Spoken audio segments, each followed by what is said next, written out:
Award విజేత ప్రముఖ సంగీత దర్శకుడు ఏఆర్ రెహమాన్ దంపతులు తమ వివాహ బంధానికి ముగింపు చెప్పారు. రెహమాన్, ఆయన భార్య సైరాబాను పరస్పర అంగీకారంతో విడిపోతున్నట్లు ప్రకటించారు. ఈ విషయాన్ని దంపతుల తరపు లాయర్ ఒక ప్రకటన ద్వారా విడుదల చేశారు. ఎన్నో ఏళ్ల వివాహ బంధానికి ముగింపు పలుకుతూ విడాకులు తీసుకోవడానికి రెహమాన్, సైరాబాను నిర్ణయం తీసుకున్నారు. వారి బంధంలో భావోద్వేగ ఒత్తిడి ఉంది. ఈ నేపథ్యంలోనే ఈ కఠిన నిర్ణయం తీసుకున్నారు. ఒకరిపై ఒకరికి గాఢమైన ప్రేమ ఉన్నప్పటికీ ఇబ్బందులు వారి మధ్య అధిగమించలేని దూరాన్ని సృష్టించాయి అని లాయర్ పేర్కొన్నారు.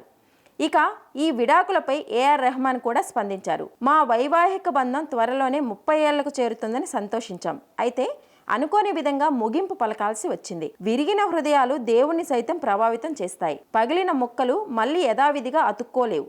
అయినప్పటికీ మా దారుల్లో అర్థాన్ని వెతుక్కుంటాం.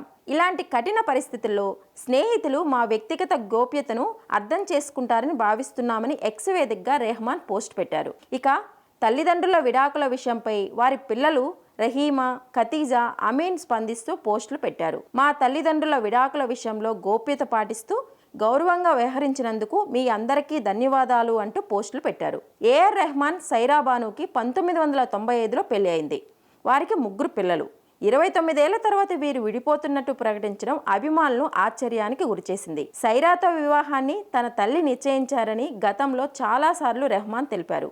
ఆస్కార్, గ్రామీ, గోల్డెన్ గ్లోబ్ వంటి ప్రతిష్టాత్మక అవార్డులు అందుకున్న రెహమాన్ సంగీత ప్రపంచంలో దాదాపు 32 ఏళ్లు పూర్తి చేసుకున్నారు.